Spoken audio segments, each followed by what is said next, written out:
Well, hi, I'm John Hart, and welcome back to Mr. America Heart.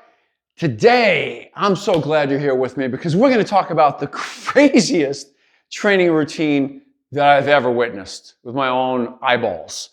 And it just so happens that it was done at the craziest gym that I've ever been in with these eyeballs and these feet. And it was performed by the craziest trainee or trainer that I can remember of all time. And I'm about to lay it all on you in 1 second here. So stay with me, right? Listen, as a beginner in bodybuilding, I found myself at a YMCA. I'm from Long Island, originally in New York, and I was at a local YMCA working out. I started there. I started with the basics in 1979 on a basic high-intensity training routine put out by Mike Mentzer called heavy duty training. And that's how I started working out. I put on a good 20 pounds of lean muscle tissue, and I continued to train that way until I had moved into a different gym. When I moved from the YMCA, and a friend who I had met was into bodybuilding, and I'll even give you his name, Gary Starrick. He was a local competitor in New York at the time. And I really liked Gary. I even spent a lot of time with him around his house, spending nights sleeping over his house with him and his mom. And I'd go on over and train at Mr. America's Body Shop. Mr. America's Body Shop was in Farmingdale, Long Island. Now this was an intense place. Let me describe this to you. We're talking about a place where you walk in the door and the sign-in sheet had a syringe with a pen shoved through it. That's how you signed in when you walked in the door. This, in fact, was a little picture of, let's say, what was to come, right? I really didn't have any idea, but it was a gym that was owned by a former Mr. America, Steve Mihalik. Steve Mihalik was the 1972 Mr. America, and he was an amazing physique. Beautiful. Tiny little waists, wide shoulders and lats. And even as in the time that I was there, in the mid-80s, when I just started working out, he had a physique. He was still competing as a professional bodybuilder near the end of his career, and was amazing still. Tiny little waists, big wide shoulders, all of that. And I'm thankful, first of all, that Gary, who was my training partner, had become sort of a trainee or a student of Steve. And Gary would train very hard, but with quite a bit of volume. So I was coming from a heavy-duty training background, and Gary wanted to work out with me because I liked working out hard. However, training with him, he was going the Steve Mihalik route, which was very high volume. We're talking about upwards of 70 sets per body part. I resisted this greatly. I tried very hard to resist this. Although I enjoyed the intense workouts with Gary, they were getting a little bit out of hand. And once they did, I was pretty much splitting off and going my own way. But let me tell you about this workout, okay? This was called Intensity or Insanity. And it was made famous by Steve Mihalik as well as John Defendis. Now, both of them were IFBB Pro Bodybuilders, and by today's standards, they would both be considered classic bodybuilders. They both had nice small waists, wide shoulders. They did classic poses, very aesthetically pleasing physiques, but boy, were those workouts wild. So, what was it? Well, Mr. America's Body Shop, let's just say it was known as more of a enhanced bodybuilding gym. Okay, that's a good way of putting it. A lot of the top enhanced bodybuilders in New York came out of this gym, and I was around them at all times while I was there working out. And I did get to spend many times hanging out with Steve. I had breakfast with him several times with my buddy Gary, and I got to hear quite a bit. I got quite a bit of behind the scenes at an early age of what was going on. And when it came to training, first of all, Steve's big belief was more is better. Okay, so he literally would rope off a section of the gym. And this intensity or insanity routine involved giant sets. That means back to back to back to back. Anything more than 3 exercises back to back. So sometimes it was 4, sometimes it was 5. So it wasn't a superset, it wasn't a tri-set, it was giant sets, about 4 or 5 exercises back to back. And these things were done to the point of failure with a lot of reps and a decent amount of weight too, because keep in mind, we're talking about enhanced bodybuilders. So they were able to do such things with a decent amount of weight for a lot of reps. And this built, a lot of good physiques out of this place following Steve's lead. But let me share with you, this one day I witnessed from beginning to end this chest workout. And I watched Steve and his partner. They roped off a section of the gym, and here he goes. And we're talking about 5 exercises, back to back to back to back. And they went in cycles through all 5 of them 10 times. So we're talking about 50 sets total up till that point, just for chest. And it was incline barbell presses, incline flies, which seems redundant, but let me not digress, right? Incline bench press, incline dumbbell flies. It was flat bench press with a barbell. And then it was dumbbell flies, all followed by moon bench pullovers. That's a dumbbell pullover across a bench that has a curve to it. So the rib cage is expanded fully, you're laying back on it, and it was supposedly for stretching out the rib cage and for putting the finishing touches on a chest near the end of a chest workout. However, this was not really the best chest exercise, but it was great for lats, and in effect, over the years, there's a big belief that it did expand on the rib cage. I can't argue that. I don't know what somebody's potential is and whether they went beyond their potential or not, or actually obtained their potential. That's the best way of putting it, for an expanded rib cage. So let's just say that was the 5th exercise. Cycling through those 5 exercises, and by the way, the workout's not over with at that point. So cycling through those 5 exercises, Steve and his training partner, his name was Gus at the time, big guy, Greek guy, really big, tall, muscles, everything. And Steve at his peak, they'd begin with those incline presses, and boy, man, just massive chest, boom, boom, boom, boom. And a lot of reps, as I said. I didn't see anything under 10 reps during this entire deal. Even when they got tired, they were still knocking out 10 plus repetitions, again, with decent weight. So incline pressing, 275, incline flying, 70-pound dumbbells. And this is not the heaviest I've ever seen them do, but it was, again, for 10 plus repetitions, nonstop, back to back to back. Flat bench press, flat bench flies. The bench just had 2 or 3 plates on it. Flat flies, again, with the same 60, 70 pounds. And then the moon bench pullovers with about 80 pounds. So that was pretty amazing to see. All of them for 10 plus repetitions, back to back to back, 5 cycles through. Like a machine, I have to tell you, this man was trained to do this. He trained himself and Gus both to work through this. And over the years, a tremendous amount of endurance, strength through the endurance, great form, and that volume. By the time they got around to the 5th cycle through this giant set, they were completely drenched in sweat, completely soaked. Everybody in the gym knew, do not interrupt them.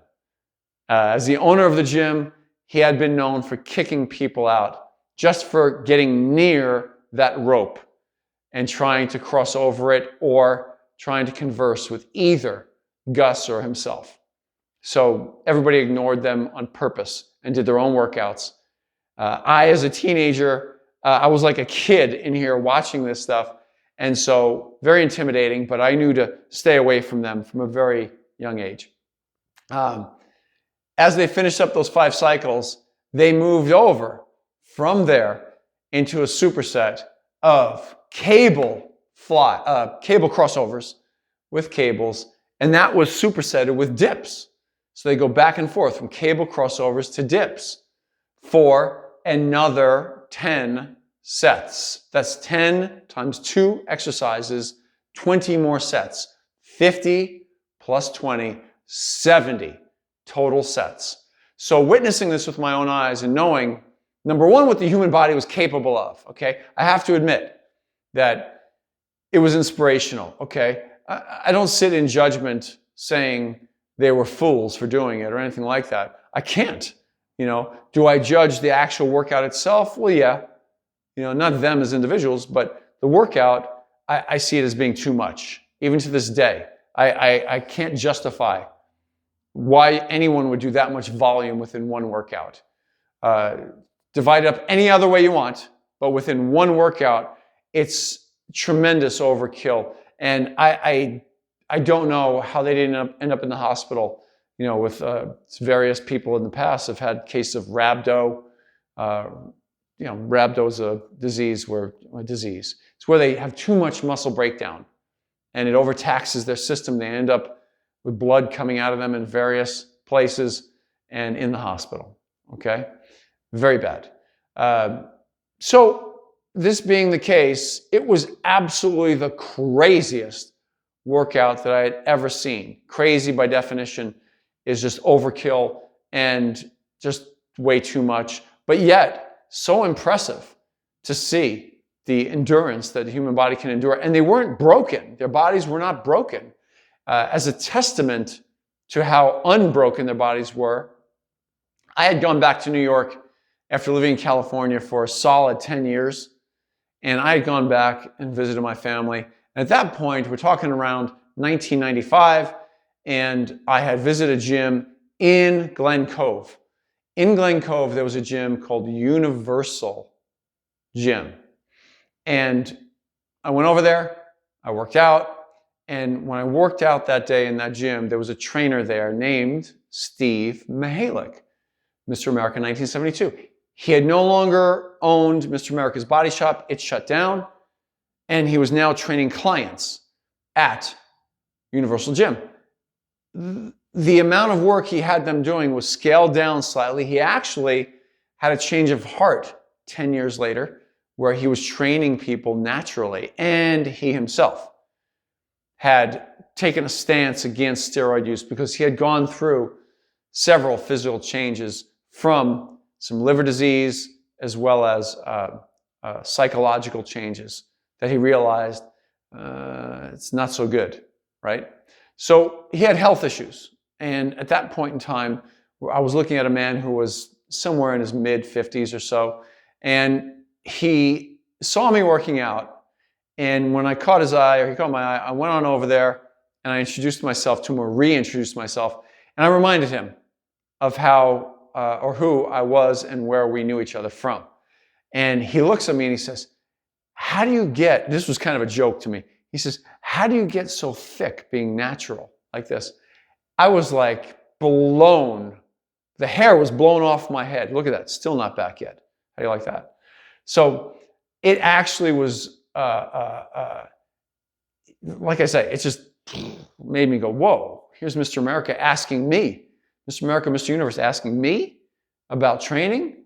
And so I just shared with him how really I had gone back to my roots being heavy-duty, high-intensity training, which I did for the first several years of my working out. And then I went back to it after the experiment, working out, you know, with the higher volume, a little bit at Mr. America's Body Shop, and then a little bit in Southern California.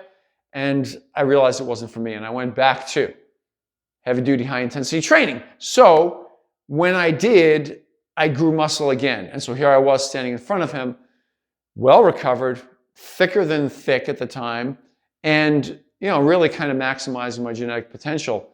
And as a natural bodybuilder, it was interesting to him. So we sat down, we talked for quite a while. I realized that I was no longer talking to the same crazy that I was talking to 10 years earlier. Now I was talking to a man who had several revelationary moments, and one of them was regarding training. And so he knew that the volume of training had to come down. The higher the intensity, the lower the volume has to be. The more intense it gets, there's an inverse relationship with the volume. We can't do it for a prolonged period of time. It doesn't matter what we're talking about. Weight training, sprinting, versus, long distance running, right? Those are the best examples I can think of. But endurance activities cannot be done all out with high intensity. They require a lower intensity for them to be able to be endured. You get it? So this routine, my buddy Gary Starrick back in the day, I lost touch with him. He did go on to win Mr. New Jersey. He had won several shows at the regional level. He went to the national level, I believe, once. And he had a really pretty physique. Another one that had a nice physique with some really good mass.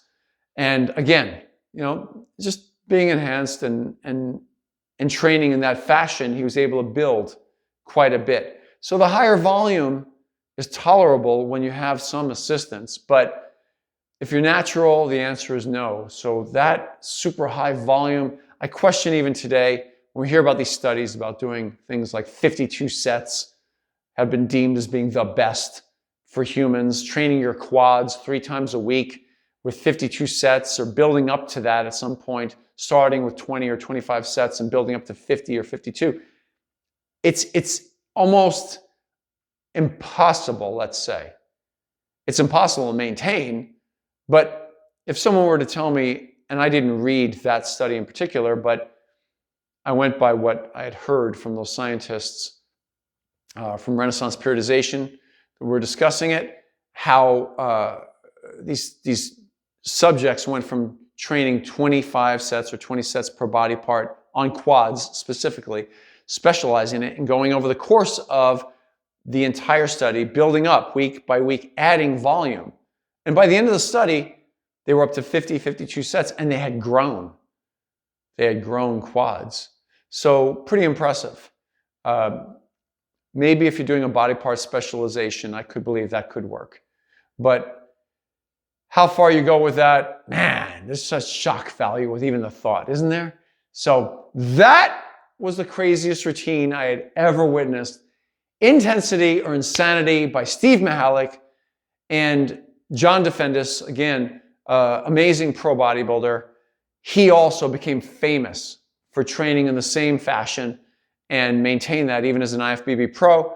He never really did super great as an IFBB pro, but he did win the Mr. USA to become a pro and had, again, a beautiful physique training with that high volume. So intensity or insanity, yeah, makes you question, right? Just how insane you got to be training with that kind of volume. So that's it for today. Just want to describe for some of you, you've asked me questions in the past about some of the craziest routines that I've known. This one, out of all 40 years that I've been training myself and training other clients, that would be number one. Okay, I've never seen anything more than that. And it had been known for putting a few people in the hospital. At the gym I was at, I never saw anybody go to the hospital with it, but certainly over the years, that kind of volume has put people in the hospital. So let the buyer beware if you're going to go down that road. Listen, before you leave, before I even point out the things like tapping for my, subscribing to my channel, all that, I've come out with my course, HIT, High Intensity Training with Mr. America Heart. If you want to learn a little bit more about the training that I was trained on, but how I adjusted for my own self as well as my clients using no special equipment outside of barbells, dumbbells, free weights, and my home gym. If you want to see how it's done in a high intensity fashion and you want to learn how to organize your routine, HIT with Mr. America Heart. I'll put the link down below. Get you access to that course. I'll even throw in my 3 books that I've written. Year 1 in the beginning, Physique 101, Mr. America Shape Up Series. A special just for watching this video. You're going to see down below the full package offer that comes with all 3 books attached to the course. And they're yours from me as a gift.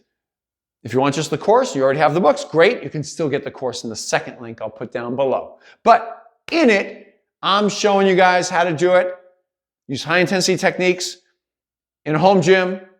Almost all of it, 90% of it, is without a training partner. So I'm giving you techniques on how to do it.